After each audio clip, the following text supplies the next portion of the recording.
मदरसे में जदीद तालीम और बुनियादी सहूलियात की फराहमी के लिए हुकूमत की जानिब से डॉक्टर जाकिर हुसैन मदरसा मॉडर्नाइजेशन स्कीम चलाई जा रही है। इस स्कीम के फॉर्म दाखिल करने की तारीख में तोसी कर दी गई है। डॉक्टर जाकिर हुसैन मदरसा मॉडर्नाइजेशन स्कीम के तहत साल 2018-19 के लिए नांदेड़ जिले से अभी तक 30 दरख्वास्तें मौसूल हुई हैं।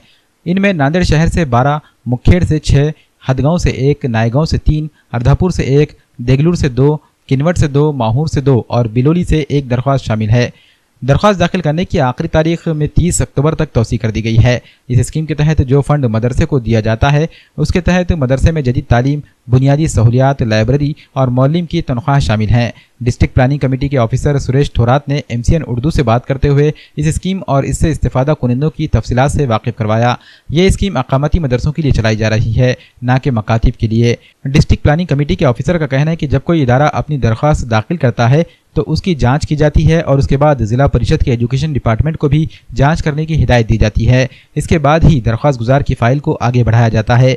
इन्होंने कहा कि अगर दरख्वास्त गुजार के खिलाफ कोई शिकायत मौसूल होती है या इसकी दरख्वास्त जाली पाई जाए तो ऐसे इदारों पर मुकदमात दर्ज किए जाते हैं। नांदेड़ जिले में कुछ ऐसे इदारे भी हैं जो हुकूमत को धोखा देकर इस स्कीम से फ़ायदा हासिल करने की कोशिश कर रहे हैं और कुछ मदरसे ऐसे भी होते हैं जो स्कीम का फंड सही तौर पर इस्तेमाल नहीं करते हैं। MCN उर्दू न्यूज़ खुद भी ऐसे मदरसों या इदारों की तहकीक कर रहा है जो स्कीम के लिए दरख्वास्त दे चुके हों या उसका फ़ायदा उठा चुके हों, ताकि मुस्तहिक मदरसों का हक ना छीना जा सके। अभी तक तो 30 प्रस्ताव प्राप्त हुए हैं, लेकिन अभी गवर्नमेंट ने जो डेट बढ़ा के दी है 30 अक्टूबर तक, तो आने की संभावना है।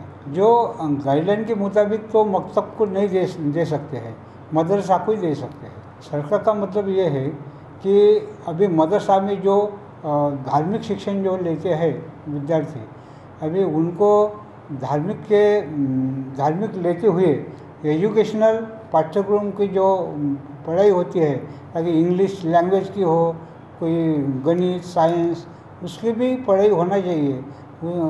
इसलिए ये मदरसा योजना शुरू कर दिया है। और शासन के GR के मुताबिक उन्होंने जो नॉर्म्स दिए हैं उसके मुताबिक वो संस्था, वो मदरसा जो है वो रजिस्टर होना चाहिए। वहाँ पर जो स्टूडेंट है वो निवासी रहनी चाहिए। वहाँ पर जो शिक्षक की निमणूक जो है वो हर लैंग्वेज के लिए होनी चाहिए।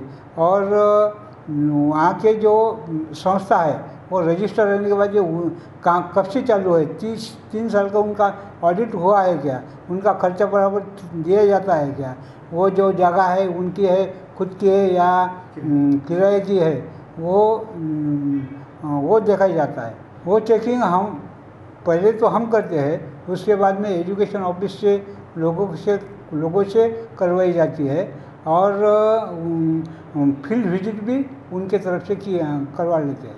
अगर ऐसा हुआ है तो हम एजुकेशन ऑफिस से पहले अंदर तो चेकिंग करके रिपोर्ट लेते हैं उनसे।